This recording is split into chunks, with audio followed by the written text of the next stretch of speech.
इब्तिदा है रब्बे जलील के बबरकत नाम से जो दिलों के भेद खूब जानता है। अस्सलाम वालेकुम dear student, today we are going to start our next chapter जिसका नाम है स्ट्रक्चर ऑफ मॉलिक्यूल्स। इस चैप्टर का पहला लेक्चर है हमारा। इस चैप्टर लेक्चर में हम लोग हमारा जो टॉपिक होगा डिस्कशन का वो होगा chemical bond, duplet rule and octet rule. अब देखें जैसा कि नाम से जाहिर हो रहा है चैप्टर के स्ट्रक्चर ऑफ मॉलिक्यूल्स। इस चैप्टर में हम लोग मॉलिक्यूल्स के स्ट्रक्चर को डिस्कस करेंगे। अब देखें मॉलिक्यूल क्या होता है। मॉलिक्यूल हमारे पास व्हेन टू और मोर atoms combine chemically they form molecule. जब दो या दो से ज्यादा एटम्स केमिकली कंबाइन होते हैं तो जो रिजल्टिंग स्पीशीज होती है उसको हम लोग मॉलिक्यूल बोलते हैं। तो अब देखें केमिकली कंबाइन होने का मतलब है कि जब दो या दो से ज्यादा एटम्स के दरमियान बॉन्ड बनता है तो मॉलिक्यूल बनता है। अब फिर जाहिर सी बात है कि ज़हन में सवाल तो ये आता है कि बॉन्ड क्यों बनता है, बॉन्ड कैसे बनता है। तो ये सारे जो है इन सवालों के जवाबात और बॉन्ड के जवाबात जो है हमारे ज़हन में जो आते हैं उसको डिस्कस करने के लिए हम लोग जो है इस चैप्टर में सारी डिटेल्स के साथ डिस्कस करेंगे। अब देखें दूसरे चैप्टर में हम लोगों ने जो है स्ट्रक्चर ऑफ एटम्स के रिलेटेड पढ़ा कि एटम का स्ट्रक्चर किस तरह होता है। तो अब इसी तरह इस चैप्टर में हम लोग जो है मॉलिक्यूल जो हमारे पास होते हैं उनका स्ट्रक्चर को डिस्कस करेंगे। तो अब देखें जो हमारे पास केमिकल बॉन्ड है वो क्या होता है। तो सबसे पहले जो है ना उसको हम लोग डिस्कस करते हैं, व्हाट इज केमिकल बॉन्ड। अब देखें बॉन्ड का मतलब होता है normal life, daily routine life के मुताबिक के जो है ना जोड़ना। जब हम किसी भी डेली लाइफ में चीज़ों को जोड़ने के लिए हम लोग ग्लू, इसके अलावा जो है ना एल्फी या फिर स्मॉथ बॉन्ड इस्तेमाल करते हैं। इसी तरह आयरन पीसीज को जो है ना वो जोड़ने के लिए हम लोग उनको जो है ना वेल्ड करते हैं। लेकिन इसी तरह जो है ना केमिस्ट्री में जो है ना एटम्स को जोड़ने के लिए उनके दरमियान बॉन्ड बनाने के लिए जो है हम लोग कोई ग्लू या एल्फी वगैरह इस्तेमाल नहीं करते, बल्कि एटम्स के दरमियान जो है ना एक फोर्स ऑफ अट्रैक्शन होती है, ठीक है, जिसकी वजह से वो एक दूसरे के साथ जुड़े होते हैं। अब देखें वो फोर्स ऑफ अट्रैक्शन सेम उसी तरह होती है जिस तरह दो मैग्नेट के पीसीज को जो है ना वो अगर हम लोग एक दूसरे के करीब लाएं तो एक दूसरे की तरफ अट्रैक्ट होते हैं और अट्रैक्ट होने के बाद एक दूसरे के साथ जुड़ जाते हैं। तो सेम इसी तरह एटम्स के दरमियान भी फोर्स ऑफ अट्रैक्शन होती है। तो सबसे पहले व्हाट इज केमिकल बॉन्ड। तो केमिकल बॉन्ड को वो इस तरह से डिफाइन कर रहा है, a force of attraction between atoms that holds them together in a substance is called chemical bond. अब वो ये कह रहा है कि एक ऐसी फोर्स, कशिश की फोर्स जो एटम्स को होल्ड देम टुगेदर, जो उनको एक दूसरे के साथ जो है जकड़े रखती है, इन्हें सब्सटेंस हमारे पास जो है वो मॉलिक्यूल है। वो ये कह रहा है कि जो हमारे पास केमिकल बॉन्ड होता है वो एक ऐसी फोर्स होती है जो किसी भी सब्सटेंस, किसी भी शय में मौजूद एटम्स को एक दूसरे के साथ जोड़े रखती है, उसको हम लोग केमिकल बॉन्ड कहते हैं। केमिकल बॉन्ड को हम लोग जो है एक दूसरे वे में भी जो है ना डिफाइन कर सकते हैं। The forces responsible for binding the atom together in a molecule are called chemical forces और केमिकल बॉन्ड्स। अब देखें वो केमिकल फोर्सेस जो किसी भी, अब देखें जो हमारे पास सब्सटेंस है वो एटम से मिलकर बनी हुई है, तो वो फोर्सेस ऑफ अट्रैक्शन जो एटम्स को एक दूसरे के साथ जुड़े रखती हैं, ठीक है, एक दूसरे के साथ बाइंड किए रखती हैं, उनको हम लोग जो है केमिकल फोर्सेस या फिर केमिकल बॉन्ड का नाम देखते हैं। फॉर एग्जांपल अब देखें जो केमिस्ट्री की लाइफ में आप देखें हमारे पास जो हाइड्रोक्लोरिक एसिड होता है उसमें हाइड्रोजन और क्लोरीन के दरमियान बॉन्ड होता है। तो हम लोग ये कह सकते हैं कि फॉर एग्जांपल बॉन्ड बिटवीन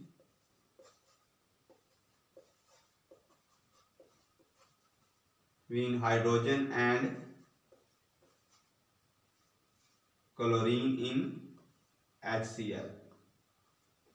मिसाल के तौर पे जिस तरह जो है ना हाइड्रोक्लोरिक एसिड का जो स्ट्रक्चर अगर आप लोगों को मैं दिखाऊं तो लिखूं तो वो इस तरह से होगा। इसमें जो है ना ये इस तरह होता है, ये जो एक लाइन नहीं होती है बल्कि ये एक बॉन्ड होता है, ठीक है। तो जिस तरह जो है ना अब यहाँ पे हाइड्रोजन और क्लोरीन के दरमियान जब बॉन्ड बनता है तो फिर जो है ना वो हमारे पास जो नया प्रोडक्ट जो होता है HCl बनता है। Okay, clear. दोबारा रिपीट कर रहा हूँ कि वो कह रहा है a force of attraction between atoms that holds them together in a substance is called chemical bond। वो फोर्स ऑफ अट्रैक्शन जो एटम्स को एक दूसरे के साथ जोड़े रखती है उसको हम लोग केमिकल बॉन्ड कहते हैं। फॉर एग्जांपल हमारे पास जो है वो हाइड्रोक्लोरिक एसिड है, उसमें हाइड्रोजन और क्लोरीन एटम प्रेजेंट होते हैं, तो वो एक दूसरे के साथ जो जुड़े होते हैं, ठीक है, वो किस वजह से जुड़े होते हैं, उसकी मेन रीजन केमिकल बॉन्ड होती है। ओके, क्लियर हो गया। अब आगे जो नेक्स्ट क्वेश्चन हमारे माइंड में आता है वो ये होता है कि why do atoms form chemical bond. तो इसका आप देखें, जाहिर सी बात है कि क्यों, जाहिर सी बात है कि इस दुनिया में हर चीज, जितनी भी चीजें, हर चीज की यही कोशिश होती है कि वो स्टेबल हो।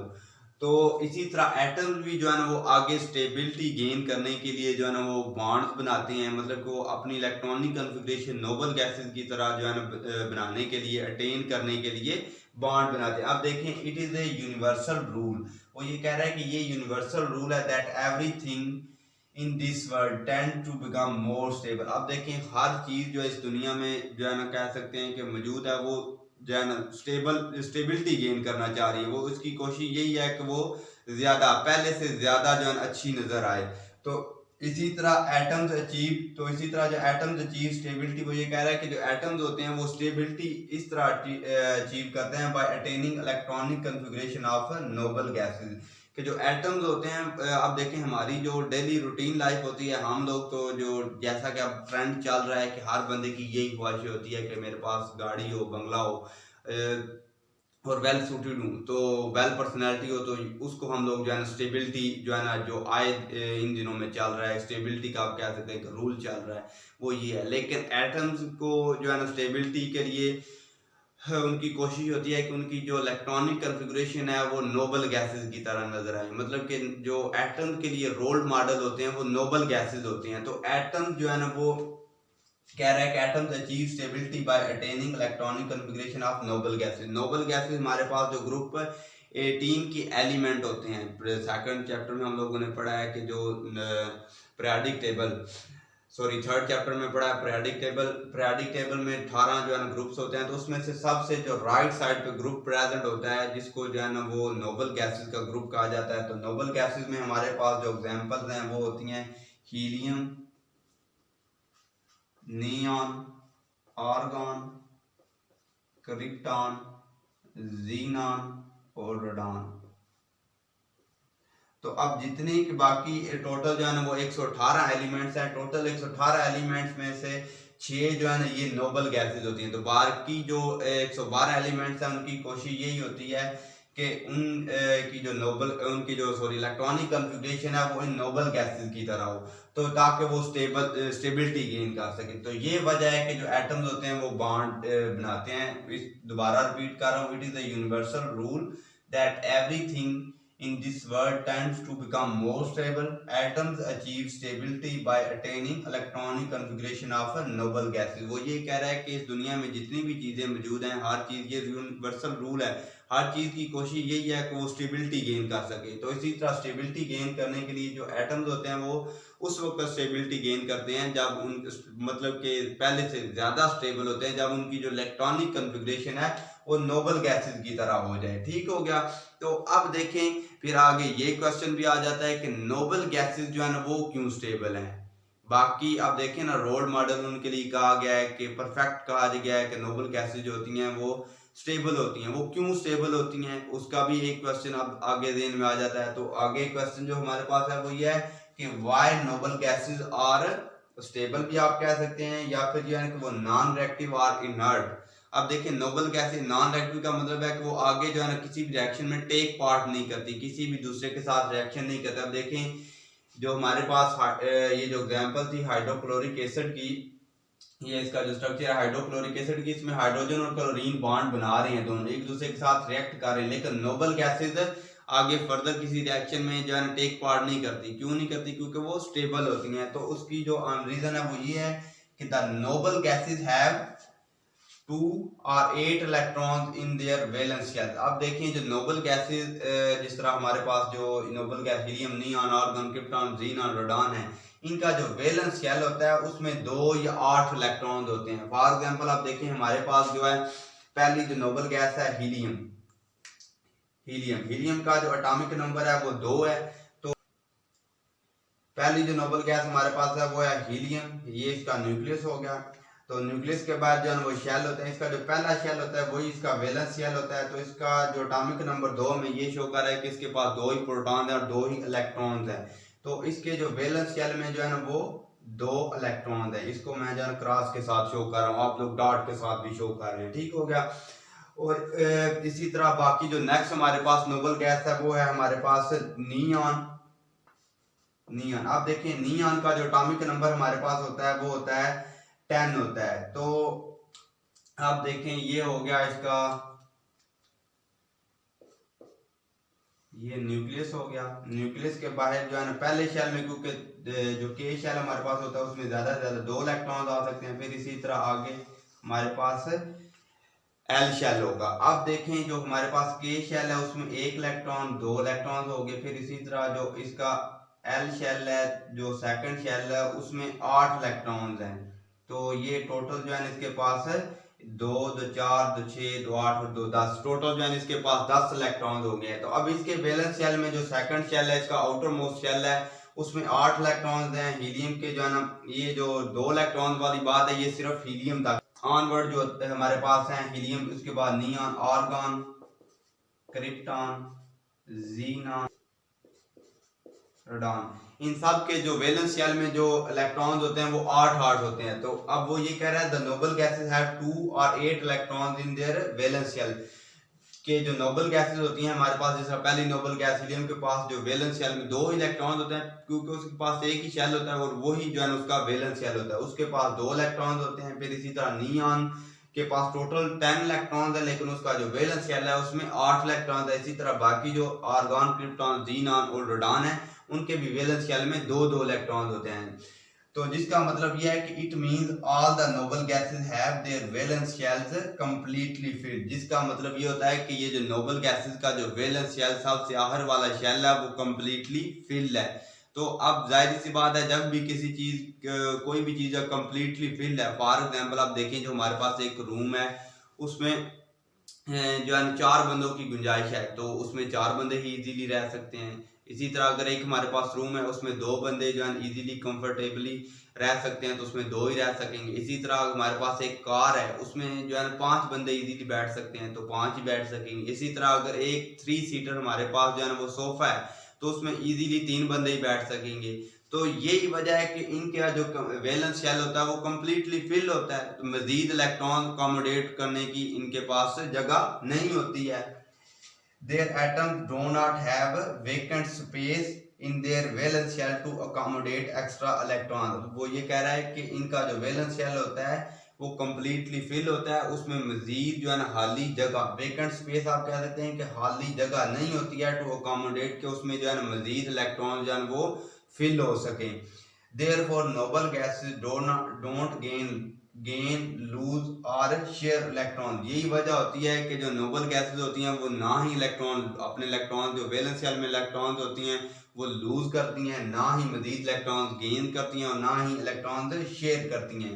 तो ये वजह होती है कि जो नोबल गैसेस होती हैं दे आर नॉन रिएक्टिव और इनर्ट, और यही जो है इनके स्टेबिलिटी की मेन वजह होती है, क्योंकि इनका जो वैलेंस शेल होता है वो कंप्लीटली फिल्ड होता है। The noble gases have 2 or 8 electrons in their valence shell. It means all the noble gases have their valence shell completely filled. Their atoms do not have vacant spaces in their valence shell to accommodate extra electrons. Therefore noble gases don't gain, lose or share electrons। अब वो ये कह रहा है कि जो noble gases के valence shell में जो इलेक्ट्रॉन्स होते हैं वो या तो 2 होते हैं या 8 होते हैं। जिसका मतलब ये है कि उनका जो वैलेंस शेल होता है वो कंप्लीटली फिल होता है। तो कंप्लीटली फिल होने की वजह से उनमें मजीद इलेक्ट्रॉन जो है वो अकोमोडेट नहीं हो सकते। यही वजह होती है कि वो दूसरे एटम के साथ ना ही एटम का जो है ना वो ट्रांसफर, ना ही वो अपने जो इलेक्ट्रॉन्स होते हैं वो किसी दूसरे एटम को देती हैं, ना ही किसी दूसरे एटम से इलेक्ट्रॉन्स एक्सेप्ट करती हैं और ना ही दूसरे एटम के साथ शेयर करती हैं। यही वजह है कि ये जो नोबल गैसेस होती हैं ये नॉन रिएक्टिव और इनर्ट होती हैं। तो इसी तरह अब देखें जैसा जो है हम कह रहे हैं कि नोबल गैसेस के वैलेंस शेल में 2 और 8 इलेक्ट्रॉन्स होते हैं, तो 2 और 8 इलेक्ट्रॉन्स के हवाले से वैलेंस शेल में जो है ना अटेन करने के हवाले से 2 रूल है हमारे पास। एक डुप्लेट रूल है और एक जो है ना वो हमारे पास ऑक्टेट रूल है। डुप्लेट रूल को वो इस तरह से जो है डिफाइन कर रहा है, the attaining of two electrons in the valence shell is called duplet rule. अब देखिए किसी भी एटम की ये कोशिश कि उसके जो है वैलेंस शेल में 2 इलेक्ट्रॉन्स हो जाए ताकि वो स्टेबिलिटी गेन कर सके, ताकि उसकी जो इलेक्ट्रॉनिक कॉन्फ़िगरेशन है वो हीलियम नोबल गैस की तरह बन जाए, उसको हम लोग डुप्लेट रूल कहते हैं। जो छोटे एलिमेंट है हमारे पास, हाइड्रोजन हो गया, हीलियम हो गया, फिर इसी तरह लिथियम, बेरिलियम, जो छोटे एलिमेंट्स हैं वो उनकी कोशिश वो डुप्लेट रूल को फॉलो कर रहे होते हैं। लेकिन इसी तरह आगे जो फर्दर जो हायर एलिमेंट्स हैं, कार्बन से आगे जो ऑनवर्ड होते हैं, वो ऑक्टेट रूल को फॉलो करते हैं। ऑक्टेट रूल क्या है हमारे पास, वो ये है कि the attaining of 8 electrons configuration in the outermost shell. वो कह रहा है कि किसी भी एटम की ये कोशिश कि उसके किसी तरीके उसके जो वैलेंस शेल है उसमें 8 इलेक्ट्रॉन्स पूरे हो जाएं। किस तरह पूरे हो जाएं? आइदर बाय शेयरिंग, या तो वो जो है ना वो इलेक्ट्रॉन किसी दूसरे एटम के साथ शेयर कर ले, और बाय लूजिंग, या तो फिर वो अपने वैलेंस शेल में जो इलेक्ट्रॉन्स है उनको लूज कर दे, जो एक्स्ट्रा इलेक्ट्रॉन्स हैं, और बाय गेनिंग इलेक्ट्रॉन्स, या फिर जो उसके जो है 8 से अब कह सकते हैं कि जो इलेक्ट्रॉन्स कम है उतने इलेक्ट्रॉन जो वो गेन कर ले, तो उसको हम लोग जो है वो ऑक्टेट रूल कहते हैं। अब देखिए दोबारा बता रहा हूँ कि ऑक्टेट रूल हमारे पास ये होता है किसी एटम की ये कोशिश कि उसके वैलेंस शेल में किसी तरीके जो 8 इलेक्ट्रॉन्स पूरे हो जाएं। तो वो 8 इलेक्ट्रॉन्स किस तरह पूरे कर सकता है? या तो वो दूसरे एटम के साथ अपने जो है इलेक्ट्रॉन शेयर कर ले, और या फिर यह कि अपने जो इलेक्ट्रॉन जो है वो लूज कर दे, या फिर जो है वो जो है मजीद इलेक्ट्रॉन जो है वो गेन कर ले। तो किसी एटम की ये कोशिश कि उसके एटम वैलेंस शेल में 8 इलेक्ट्रॉन पूरे हो जाएं, उसको हम लोग ऑक्टेट रूल कहते हैं। तो जब भी किसी एटम के वैलेंस शेल में 8 इलेक्ट्रॉन पूरे हो जाते हैं तो हम लोग ये कहते हैं कि ये ऑक्टेट रूल को फॉलो कर रहा है। अब आगे हमारे पास एक क्वेश्चन ये भी है कि how an atom can follow octet rule, कि एक एटम किस तरह जो है ना वो ऑक्टेट रूल को फॉलो कर सकता है, या फिर इस तरह कह सकते हैं कि how can an atom accommodate 8 electrons in its valence shell. जी, फिर हमारे पास क्वेश्चन है कि how an atom can accommodate 8 electrons in its valence shell, या फिर इस तरह से भी क्वेश्चन पूछा जा सकता है how an atom can follow octet rule, कि एक जो एटम है वो किस तरह ऑक्टेट रूल को फॉलो कर सकता है, या वो अपने वैलेंस शेल में 8 इलेक्ट्रॉन या वो किस तरह पूरे कर सकता है। तो जो एक एटम है वो अपने वैलेंस शेल में 8 इलेक्ट्रॉन जो है वो 3 तरीकों से, या आप कह सकते हैं कि ऑक्टेट रूल को 3 तरीकों से जो है वो फॉलो कर सकता है। पहला तरीका ये है कि by giving valence electron to other atom. अब वो ये है कि जो किसी भी जो है एटम के शेल जो वैलेंस शेल में जो इलेक्ट्रॉन्स है वो दूसरे एटम को डोनेट कर दे, मतलब कि लूज आउट कर दे, ठीक है, बाय लूजिंग इलेक्ट्रॉन। अब देखें जिस तरह हमारे पास जो है ना वो सोडियम है, सोडियम के वैलेंस शेल में एक जो है ना वो इलेक्ट्रॉन होता है। सोडियम की जो इलेक्ट्रॉनिक कॉन्फ़िगरेशन होती है उसके पहले शेल में 2 इलेक्ट्रॉन होते हैं, दूसरे में 8 और तीसरे में 1 होते हैं। तो अब उसको ऑक्टेट रूल फॉलो करने के लिए मजीद जो है ना 2 कंडीशन हैं, या तो ये है कि वो अपना एक जो है ना उसके वैलेंस शेल में एक जो इलेक्ट्रॉन है उसको लूज कर दे, या फिर जो है वो जो है किसी एटम दूसरे एटम से 7 इलेक्ट्रॉन ले। तो उसके लिए जो है ना वो 7 इलेक्ट्रॉन जो है वो गेन करना मुश्किल है, तो इसके लिए वो ऐसा करता है कि अपना जो वैलेंस शेल में एक इलेक्ट्रॉन होता है उसको लूज कर देता है। जब वो इलेक्ट्रॉन लूज कर देता है तो उसका जो इनर शेल जो कि सेकंड शेल होता है वो उसका आउटर मोस्ट शेल बन जाता है। तो वो एटम जिनके जो है वैलेंस शेल में 1, 2 या 3 इलेक्ट्रॉन्स होते हैं, तो वो अगर अपने जो 1, 2 या 3 रिस्पेक्टिवली जितने भी उनके वैलेंस शेल में जो इलेक्ट्रॉन्स होंगे उनको अगर लूज आउट कर देंगे, दूसरे एटम को वो डोनेट कर देंगे, तो वो ऑक्टेट रूल को फॉलो कर सकते हैं। फिर सेकंड हमारे पास जो है ना वो तरीका वो ये है कि bye gaining electron from other atoms, कि जिन एटम के जो है ना वो इलेक्ट्रॉन कम है, जितने भी कम है, चाहे 1 कम है, चाहे 2 कम है 8 से, चाहे 3 कम है, मतलब कि उनके वैलेंस शेल में जो इलेक्ट्रॉन है वो 5 हैं, 6 हैं या 7 हैं, तो वो उनको चाहिए कि वो जो है ना उतने ही रिस्पेक्टिवली, अगर किसी के पास वैलेंस शेल में 7 इलेक्ट्रॉन है तो वो 1 इलेक्ट्रॉन गेन कर ले, अगर किसी के पास वैलेंस शेल में 6 इलेक्ट्रॉन है तो वो 2 इलेक्ट्रॉन गेन कर ले। इसी तरह अगर किसी के पास वैलेंस शेल में 5 इलेक्ट्रॉन है तो वो बाकी दूसरे एटम से 3 इलेक्ट्रॉन गेन करके ऑक्टेट रूल को फॉलो कर सकता है। ठीक होगा। हाँ, फिर आगे जो नेक्स्ट केस है वो ये है कि by sharing valence electron with other atom. वो ये है कि कोई एटम जो है ना दूसरे एटम के साथ अपने जो आप कह सकते हैं कि वैलेंस इलेक्ट्रॉन्स होते हैं उनको शेयर करके, जब शेयर करेगा तो बॉन्ड बनेगा, तो इस तरह से भी ऑक्टेट रूल को फॉलो कर सकता है। लेकिन वो शेयरिंग ऑफ इलेक्ट्रॉन्स किस वक्त होगी? जब उसके वैलेंस शेल में जो इलेक्ट्रॉन्स की तादाद है वो 4 होगी। अब दोबारा से मैं समराइज कर रहा हूँ, वो ये है कि आप देखें सबसे पहले कि इसके जो है ना हम लोग लेक्चर में पढ़ा what is chemical bond. Chemical bond is a force of attraction that hold the atom together in a substance. हमारे पास जो केमिकल बॉन्ड होता है वो फोर्स ऑफ अट्रैक्शन होती है जो किसी भी जो है मॉलिक्यूल या कंपाउंड में मौजूद एटम्स को एक दूसरे के साथ जोड़े रखती है, उसको हम लोग केमिकल बॉन्ड कहते हैं। जिस तरह हमारे पास हाइड्रोजन और क्लोरीन के दरमियान जो बॉन्ड होता है हाइड्रोक्लोरिक एसिड में। फिर आगे हम लोगों ने स्टडी किया कि why do atoms form chemical bond. वो ये था कि हर चीज दुनिया की कोई भी चीज है वो यही चाह रही है कि वो स्टेबल नजर आए। तो एटम्स को जो है ना वो स्टेबिलिटी जो है ना वो उस वक्त गेन कर सकते हैं जब उनकी जो इलेक्ट्रॉनिक कॉन्फ़िगरेशन है वो नोबल गैसेस की तरह हो। तो इसको अपनी नोबल गैस जो है ना जो इलेक्ट्रॉनिक कॉन्फ़िगरेशन है वो नोबल गैसेस की तरह बनाने के लिए एटम जो होते हैं वो केमिकल बॉन्ड बनाते हैं। ये वजह होती है उनके केमिकल बॉन्ड बनाने की। फिर आगे हम लोगों ने पढ़ा कि व्हाई नोबल गैसेस और नॉन रिएक्टिव और इनर्ट। उसकी वजह ये होती है कि उनके वैलेंस शेल में 2 या फिर 8 इलेक्ट्रॉन्स होते हैं, जिसकी वजह से उनका वैलेंस शेल जो होता है वो कंप्लीटली फिल होता है, उनको मजीद इलेक्ट्रॉन्स की जरूरत नहीं होती है। और जब उनको मजीद इलेक्ट्रॉन्स की जरूरत नहीं है तो फिर वो क्यों किसी के साथ जान रिएक्ट करेंगे। फिर आगे हम लोगों ने डुप्लेट रूल पढ़ा और ऑक्टेट रूल पढ़ा। डुप्लेट रूल ये है कि टेनिंग ऑफ हर जो छोटे एटम्स होते हैं उनकी ये कोशिश होती है कि उनके वैलेंस शेल में 2 इलेक्ट्रॉन हो जाएं, उनका वैलेंस शेल कंप्लीट हो जाए तो जो है ना वो स्टेबल नजर आएंगे, तो उसको हम लोग डुप्लेट रूल कहते हैं। फिर आगे जो ऑक्टेट रूल, जो कार्बन से ऊपर वाले हायर एलिमेंट्स हैं उनकी जो वो ऑक्टेट रूल को फॉलो करते हैं। तो वो एटम की ये कोशिश कि उनके वैलेंस शेल में किसी तरीके 8 इलेक्ट्रॉन पूरे हो जाए। 8 इलेक्ट्रॉन जो है वो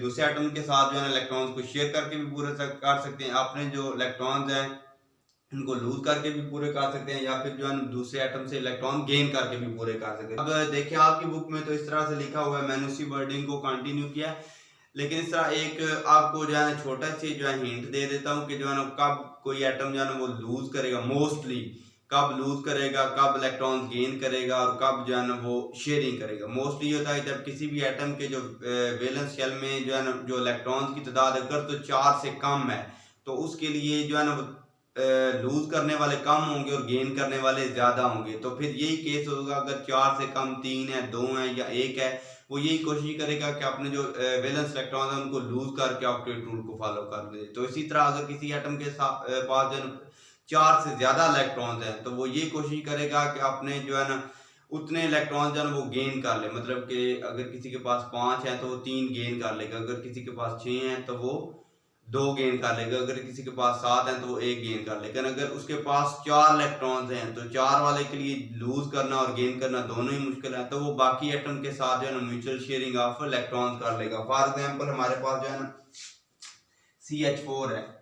आप देखें CH4 कार्बन के वैलेंस शेल में जो है 4 इलेक्ट्रॉन्स होते हैं, तो वो जो 4 इलेक्ट्रॉन्स होते हैं वो 4 हाइड्रोजन के साथ शेयर करके बॉन्ड बनाता है, तो इस तरह वो अपना ऑक्टेट रूल को फॉलो कर सकता है। तो अब जो है ना ये था हमारा आज का लेक्चर। उम्मीद करता हूँ आप लोगों को जो है ना वो समझ आ गई होगी। अगर आप लोगों को कोई कंफ्यूजन है, क्वेरी है, तो आप लोग कमेंट बॉक्स में पूछ सकते हैं। Okay, thank you very much.